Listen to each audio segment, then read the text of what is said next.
All right, welcome everybody to Dave Cooper Live Product Spotlight Special Edition today, because we are going to play part of our live broadcast that we did at the International Builder Show in front of an audience of hundreds and hundreds of people. So this is going to be really special. So what were the biggest home building trends on display at NAHB International Builder Show 2023 in Las Vegas, Nevada? America's top leading high-performance home builder, Ben Bogey, joins me, Dave Cooper, on stage in the Construction Performance Zone, interviewing top building industry influencers, that's right, and experts in fine craftsmanship and building science as they reveal the top trends at the industry's premier home building show. So, what are home buyers looking for? How can home builders easily achieve high-performance construction techniques and choose the appropriate building products? How can builders around the world add value for their clients as they build healthy, durable, and comfortable homes, even for the dogs? All of these questions and even more answers captured live at the industry's premier home building show. So we're going to have some of the guests, Mark Willie, Live Free Contracting, Aaron Jones, Russ Stevens, Josh Salinger, Chris Merchandani from Live Free Contracting. All of them were speaking. Now, here's the caveat, though. We had a little tech issue. We didn't record the audio. Somebody was doing it for us, so we only have partial show. So we're going to show the part with the great audio, but we will be uploading the full thing, which you can still hear on our YouTube channel. So if you want to catch the rest of that. But first, you know how this goes. We can't do any of this without our sponsors. So let's give a big shout out to our sponsors and we'll be right back. Forward Solutions Group is successfully driving companies to succeed where others have failed. Are you looking to start a factory, optimize your existing factory, streamline your production, or take your team to the next level? Whatever your needs are, Forward has a solution for you. Reach out to Ben at forwardsolutionsgroup.com.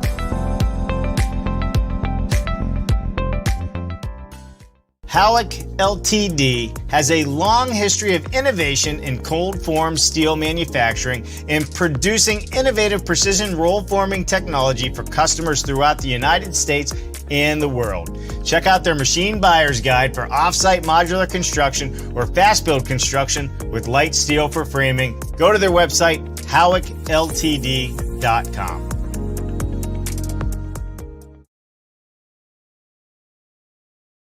All right. Again, thanks to all of our sponsors. So if you weren't at the International Builder Show, stay tuned because we're going to be releasing some sizzle reels, some highlight reels, all the things that we were able to do while we were out at the Builder Show. This is the first year that offsite construction had such a big stage. They call it Building Systems. We were on the stage with Ben Bogey. I was doing 412 startup pitches.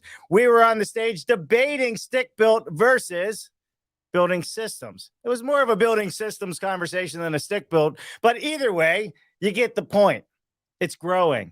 We're being asked to be in more places. We're moderating more panels. We're doing more introductions. We're being invited to more shows around the world, to include July and August will be all through Europe. So stay tuned for all these wonderful things. And the International Builders Show this year was 130,000 plus. I was seeing numbers up to 200,000 when you put all the shows together. It was big and nobody wanted to come late or leave early. In fact, there was a point we had a conversation where they were worried about transportation because nobody was leaving. Yes, if I'm excited, it's because I'm excited. It is great to watch our industry go to the next level. It is great to see all of the people that are there to learn, to come together, to collaborate, to work on better ideas so we can all build it better. And we're going to continue doing all of those things. So quick shout out. What's up, Diego? Good to see you. It was nice to see you out there at the Builder Show as well. Hopefully we'll get out to California and see all that awesome metal framing that you are doing with cold form steel. I love it. That's a big thing right now, cold form steel. Hey, Michael Bruce wasn't able to attend, but what I have seen, it was a great show. It was an amazing show. Honestly, best show we've been to from an excitement standpoint, from an education standpoint, since IWBCC in advancing prefab. So Hey, it's growing. Let's keep it going. All right. So we're going to play a part of the series that we were able to record while we were there, where we are sitting on stage, Ben Bogey and I, in the Construction Performance Zone. And we are calling people in from the audience, quite a few of influencers that have been out there that you may have known on Instagram and others, talking about what they thought was the greatest thing about the Construction Performance Zone and the construction performance materials that are out there on the street.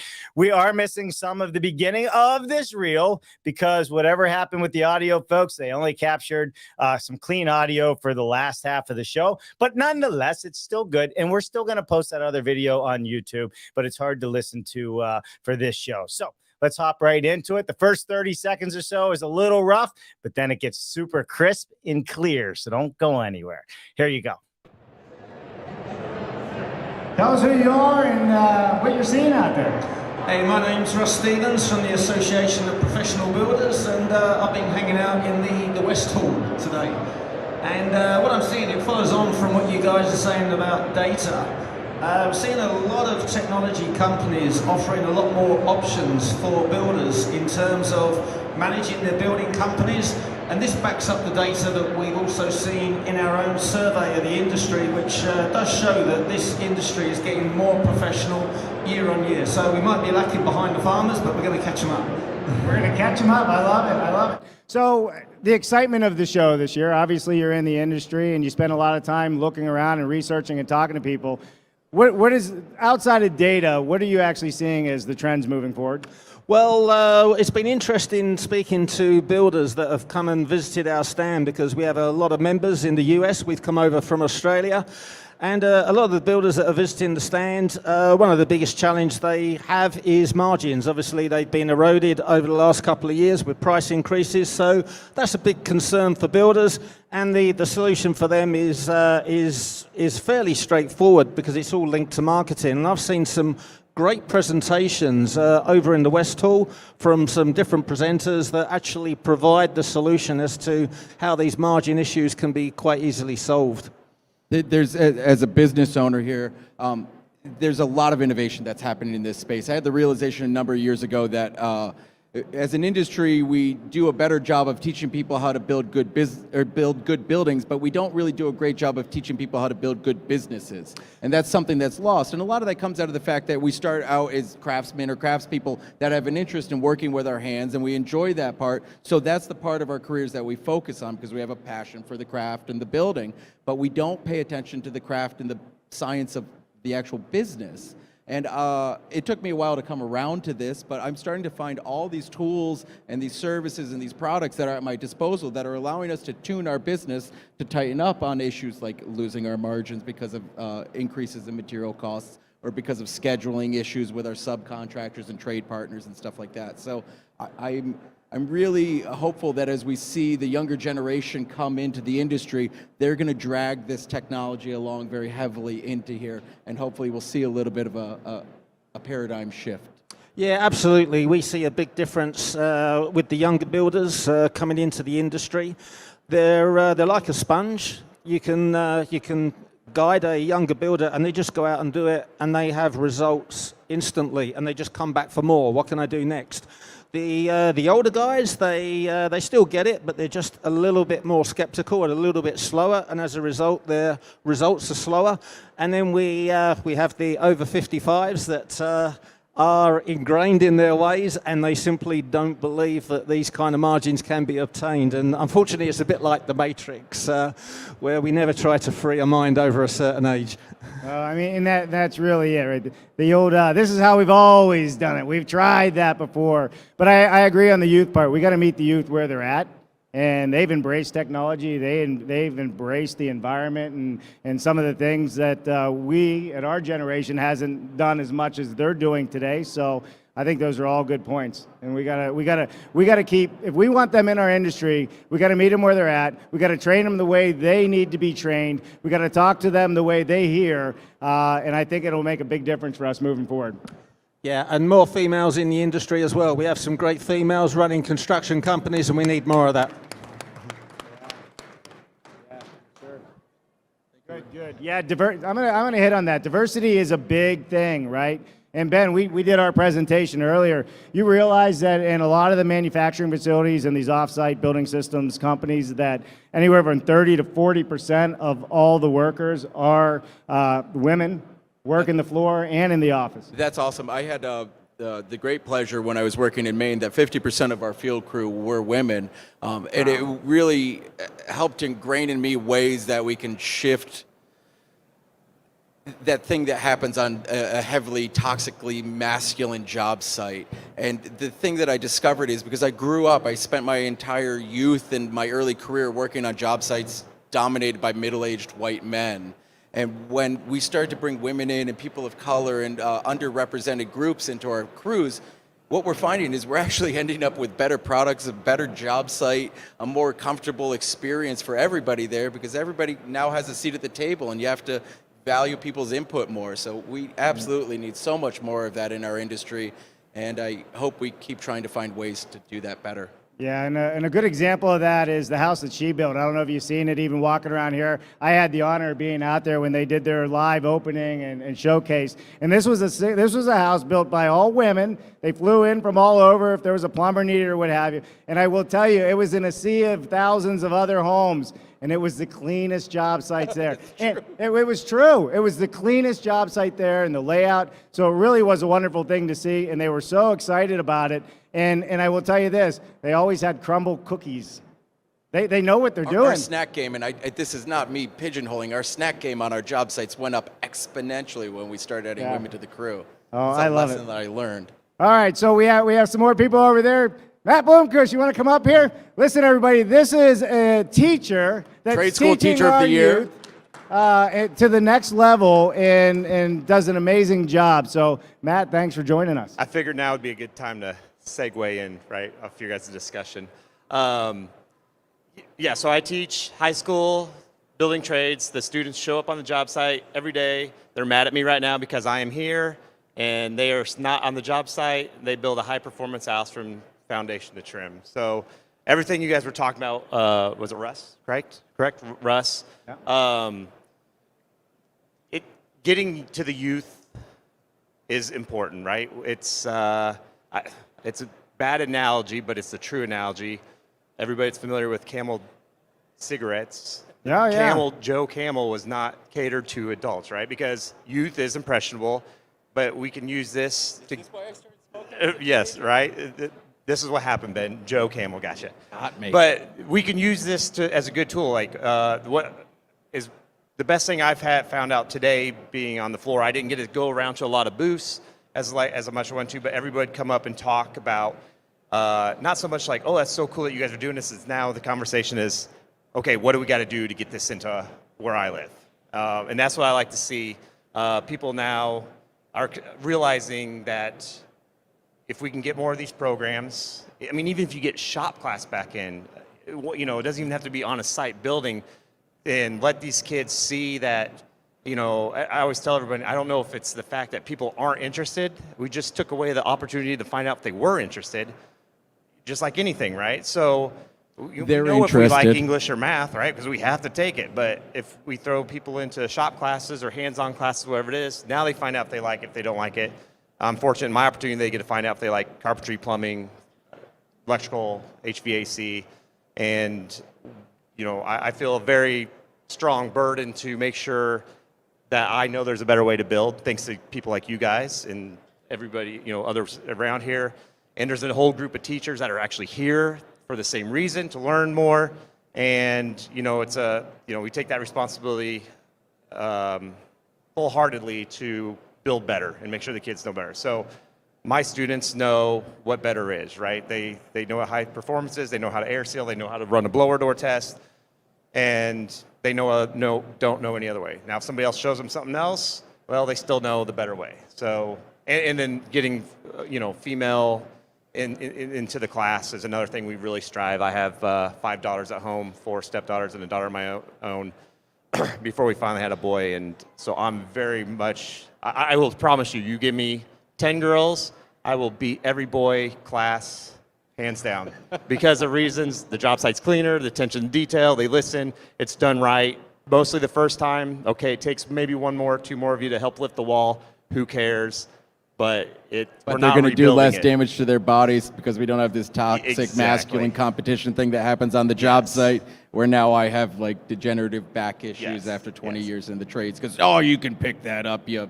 And I will say this real quick before I jump off here. When it comes to, I get a question a lot is, how do we get more girls interested? Part of it is just getting youth interested, period. But what I'm starting to find when we do have the girls in the class, the boys are becoming comfortable and used to having the girls around. But the key is how we get the girls comfortable being around mostly all boys, and they may only be the 1 or 2 girls in the class. So I think boys are very accepting of them being there. I think we got to figure out how to make sure the girls feel accepted, and I think that will help boost at least the youth getting involved. Yeah, support and I agree with that, and I think that support will come as we see more women move into this space, and we've traveled. I mean, big project managers, tallest mass CLT building ever built was actually a project run by a woman, and it was one of the best projects. And I have to tell you, once they get into it and get out there, and people see they know what they're doing, it doesn't even matter. This is what we found out there. So, what are you seeing on the show floor that you really like? Like I said, I didn't get to see much, unfortunately. I'm hoping to see a lot more tomorrow, but I was super excited. We were at SIGA last night, and the fact that Etienne said this is the first time they've been in the show. Yeah. If you're from, SIGA is a supporter of our program. We've used the Fentrim tape, amazing. We'll be using Myrex next year, or next build that we'll be starting here next fall for our air barrier. So I'm very excited to be them partnering up with us in a bigger role, and the fact that they are finally here and kind of echoing what Josh was talking about, their morals and values and everything. Glad to see them on here, and everyone knows Etienne. He's one of the best people. For sure. Well, Matt, thank you so much for joining us. How about a round of applause? This is the gentleman teaching our youth. All right, come on. Who's up next? Come on up here and tell us who you are. I'm upright. You're upright? You're upright. All right. So, live free. Tell us a little bit about who you are, what you do, and what you're enjoying the most about the show today. Hi, guys. My name is Chris Merchandani. I'm from Kamloops, British Columbia. We're custom builders and high-performance builders out there in northern BC, and we love building science. Not as much as Ben here, but we're kind of getting on the train there. I need to find better hobbies is all that is. But yeah, we've been building for about 7 years up north there, and we love what we do, and we're passionate about what we have. So it's been an awesome experience kind of going, and this is actually my first time to Vegas and the Build Show, so getting the whole experience all in one has been a lot of fun here. So what do you think? What surprised you when you got here? Vegas is a lot quieter and colder. Vegas weather is Canadian weather. I know they kind of pulled the old bait and switch. It's a desert. It's supposed to be warm and dry, and it was freezing cold and raining yesterday. So that's pretty similar climate to Kamloops right now. So I don't think it's normally like this. Did you see anything on the floor so far that really grabbed your attention? Stuff that shocked you? Stuff that you never thought you'd see here? Actually, kind of keeping on the building science train. We've seen a ton of manufacturers, stuff like Siga, Huber, things like that have kind of elevated the building science. And when I was walking the show floor just a little bit over down there, I kind of saw something out of the norm, but in the building science realm. And I kind of think of it more as a convenience-based product. It's an air-sealed dog door. An air-sealed dog door, yep. So I was kind of like, what? And it's along with the building science stuff, but it's kind of focusing on a bit of a niche. And myself, I have 2 dogs, and I've definitely wanted to kind of see products where we can provide our clients with a little bit of a elevated experience or a convenience factor. And these are double pane doors, fully gasket sealed, everything around, and they perform really well. They've been a manufacturer for about 35 years, and I think this is a newer product they just kind of released over the past bit, and it has been, that's a different realm to the building science I think we'll keep seeing more and more of this as we have clients that push us in the direction, and as we have codes push us in the direction. We're going to start to see all sorts of innovative solutions to all these common things that we've taken for granted for a long time. That cold draft coming in through the dog door in January. Like, what do you do? That's just what you can buy. Who would have thought? Dog doors, air sealed, right? Airtight dog doors, passive house dog doors. I'm here for it. So who out there, and I heard some people actually applause when they heard that, right, on the floor? Yeah, let me see a show of hands. Who could use an airtight dog door while they're building a house? Look at that. I mean, it's true, right? Heck yeah, especially if you live in Vegas in the winter. It's cold. It is cold. Well, listen, thank you so much for coming up and sharing that with us. We really do appreciate you. Thanks, We got guys. a couple more guests we're going to bring up here. So, Thank you. live Appreciate free. it. Live free contracting. Who do you want to call up? Oh, come on, Sean. Sean St. Amour. The Clay way. Gentlemen, thanks for having me. We've talked about a lot of really cool stuff. So, for those who don't know me, I'm Sean Sainamore with Clay Construction out of Vancouver. There's a bit of a Vancouver crew that's down here today. One of the things that we haven't talked about is, again, more of the mechanical systems. And so we talk about we're going to get heat pumps in our fridges, heat pump dryers, hot water heat pumps, and then, of course, hot water heating and cooling systems. And so over at the Ream section, I saw that they had one of their hot water heat pumps cut open. You could actually see the insides. For domestic hot water. Yeah. And so it's really cool that, again, you get here and you get to see things, but when booths have really sophisticated displays and you get to kind of nerd out and the geek of it, that was pretty cool. So that kind of stopped me in my tracks. Just to go back to the Sega, one of the things that Sega has that we won't get into the Canadian market until May is they have a corner detail for the windows, which is pretty cool. Again, we've seen Huber come out with the stretch tape, but they've got a really cool corner detail that should probably take half the time. Otherwise, sometimes just getting to the show and meeting people in real life. I mean, some of us, we've known each other virtually for 2 years now, and to be able to hug and squeeze and say hello to everybody is pretty exciting. So there's the collaboration that we all need to continue, meeting and greeting, but again, getting here and seeing some of the small details that we don't get to. And in different markets, we don't have Huber too much in BC, and so be able to hang out with them and see the stuff that Jake and Steve talk about was pretty cool. And again, more of the on-site stuff. So sitting here listening to you guys is pretty good. So keep up the good work, Ben and Dave, and thanks for having us to share our insights today. Thanks, Sean. I want to echo that because for me, I've been coming to the show for a number of years, and after a certain point, you kind of burn out on the show floor. It's basically the same thing as last year, and I'm not trying to downplay it, but the reason that I keep coming back to shows like this is so that I can interact with people like you and Dave and all these people that I don't even know and make these connections, and that does so much for our industry and for our community and for our own personal careers, is being able to get together and learn the things that we didn't know or commiserate and pat each other on the back because we're going through the same struggles. Yeah. That is so valuable. And one last thing, too, is that one of the advice that I got before I got here was there's so much to see that if you don't make a plan, you will die as soon as you walk in. And what's crazy is, as great as that agenda is, and now again, you actually had it on your show there, Dave. You're like, here's the cool app, all the great things, but they don't have all of the, some of the booths have really good presentations. And so you got to make your own spreadsheet of fun to make sure that you have an agenda and you don't waste your time just searching out there. So if you didn't make your schedule fun next year, you need to make sure you're planning prepared, because otherwise some of our friends, like Andrew over there, he's walked kilometers and kilometers because he didn't know the right person to check in with. And so make sure you have a plan and you stick to it, because otherwise you're walking and taking care of lots of steps. I have Advil in my bag. Yeah. Well, I don't know why you're standing all the way back there. You better work your way closer. I think that was an invitation. Just saying. My plan always to make sure you have a continuous air barrier and you start with all those great principles, because then you make sure you're taking care of the benefits of high performance. Mr. Mark sets you up, eh?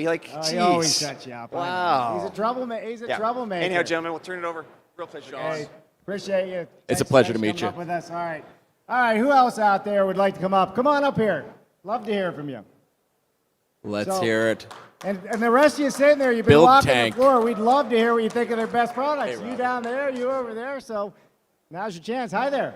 Hey, I'm Robbie Schwartz with Build Tank Inc. I call myself a practical building think tank. So we try to choose projects that will help move our industry forward.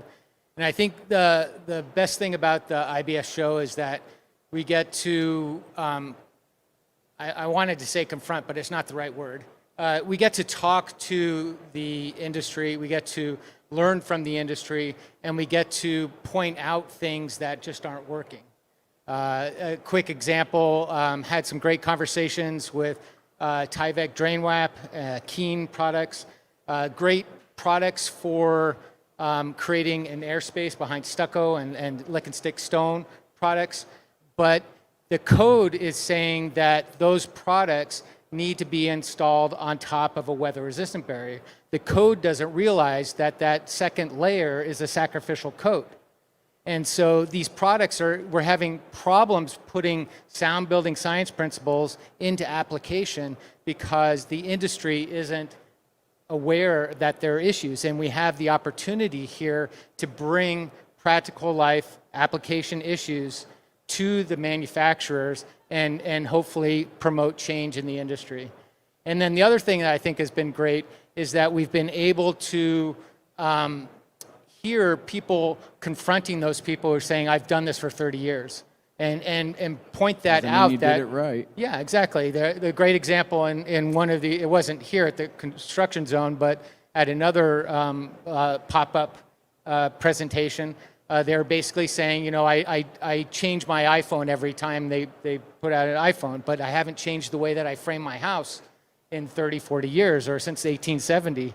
You know, we're still framing our houses in the same way. So it's just a great opportunity to have these kinds of conversations. Yeah, one of the things I love, and Robert, that's a great point, being able to come to shows like this is you can get face-to-face with the people that are running those companies, and you can give them your feedback. And it was surprising to me when I first started to have those conversations with people from major manufacturers, and to realize that a lot of them will listen. And then, you know, after being at this for a number of years and seeing some of that feedback actually start to be reflected in products and product changes and the new product types coming out, this is vital. This is that feedback loop that we need to be inside of to keep having these conversations and pushing the industry forward. So yeah, get out there and bitch about the things you don't like or tell them the things you do like. That's why they're here too. Everybody doesn't know what they don't know, so let them know. You know, before you go, one of the things that I've been seeing out there is a lot of the product manufacturers, you know, the folks that are here, you know, displaying and helping this show actually exist, are starting to spend a lot of time in the field and listening to builders and putting a lot of science and technology behind the studies of the feedback that they're getting. And I think you guys are both seeing that, and that's what I'm hearing here. And I think that's a really powerful tool. So if you're a builder and you have a rep out there or you're working with somebody, I think if you ask them, they're looking for that feedback, and you might be surprised on what comes out of it. And I think that's one of the biggest things that I've seen over the last 5-10 years than ever else. It used to be you're just trying to sell me product, and now it's the two-way street. We're starting to realize that we can't push forward, we can't deliver these buildings that our clients and that the code require without us all having this collaborative conversation. And the thing I will say is if somebody doesn't want to listen to you, then just don't use their product. That's right. That's right. Hey, thank you very much for joining Thanks, us today. Robbie. Love it. Love it. Round of applause. All right. Who else out there has been seeing some great? There's somebody right there. She's throwing you under. There you go. Come on up here. That was- I don't bite, but he might. We call that voluntold. You were just voluntold. Voluntold to come up here.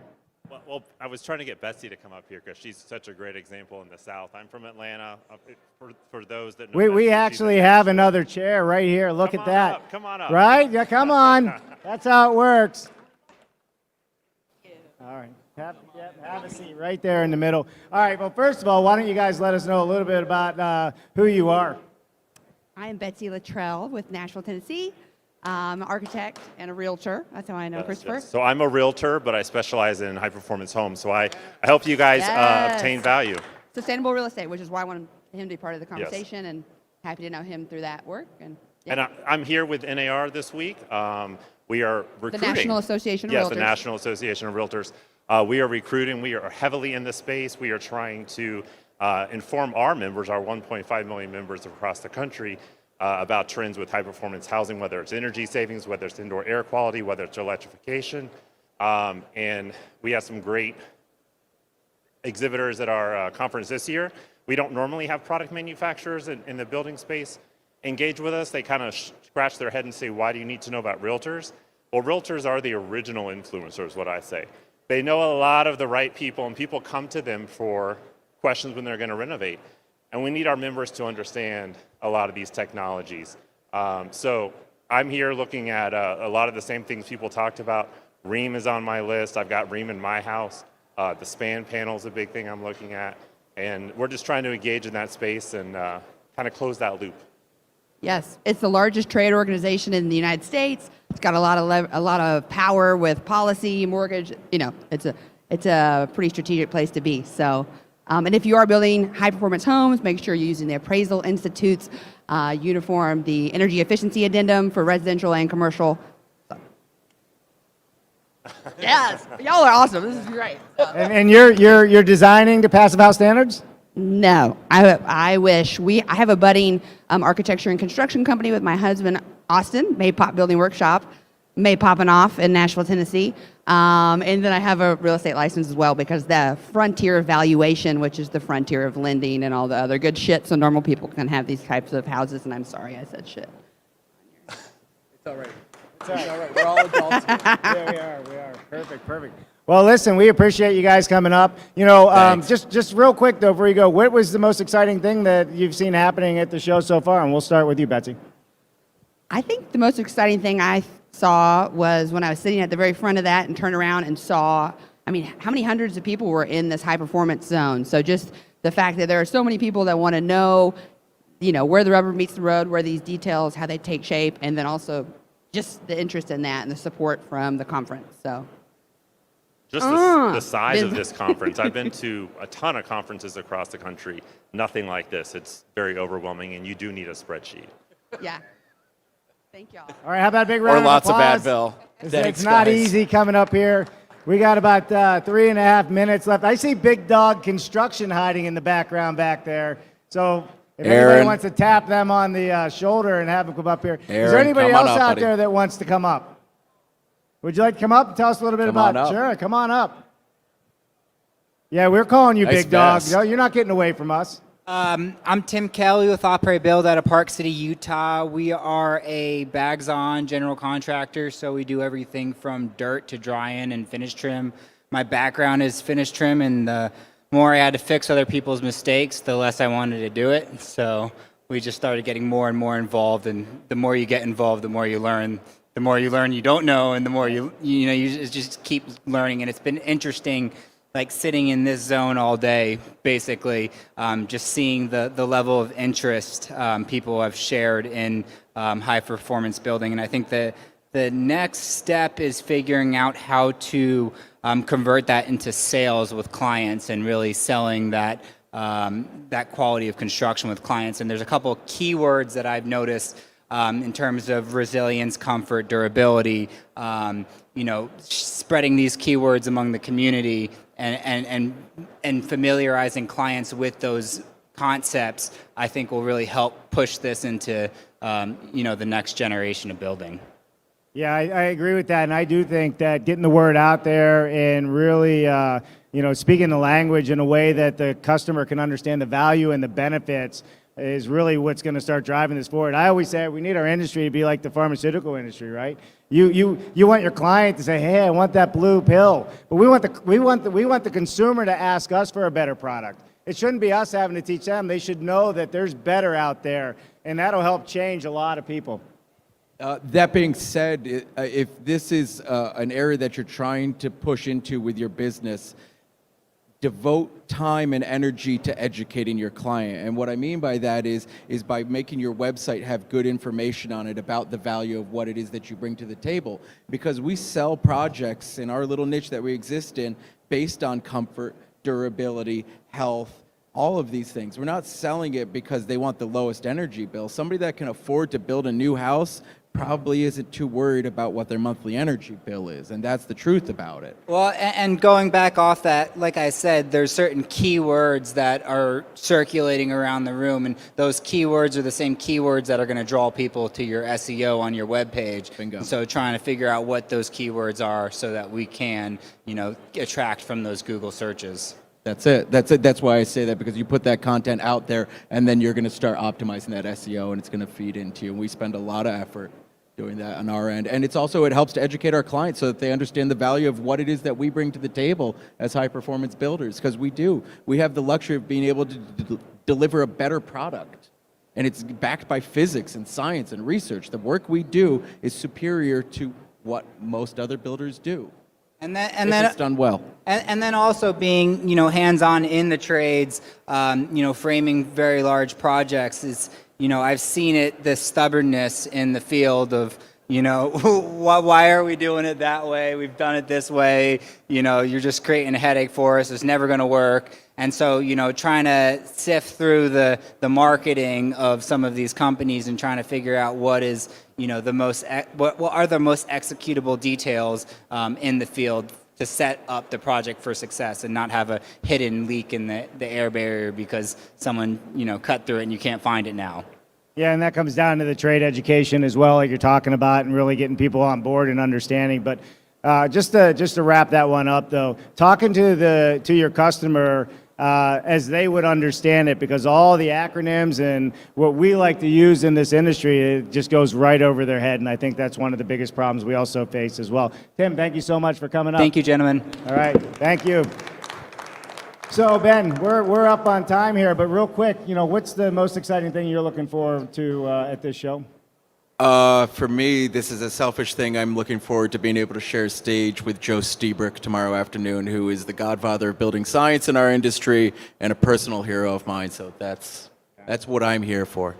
And I love that. And for me personally, this is the first year that we've seen so much building system activity, not only on the floor, but on the stages as well. There really is some change in the air, and we're super excited to be seeing it. We're super excited to be on stage with, high performance builders and the like, and to just be here at the National Association of Home Builders for helping bring all this education together. It's super important for us moving forward. Big thank you to NAHB and to all the sponsors that helped put this together. All right, how about a big round of applause? Thank you, everybody. Thanks, guys.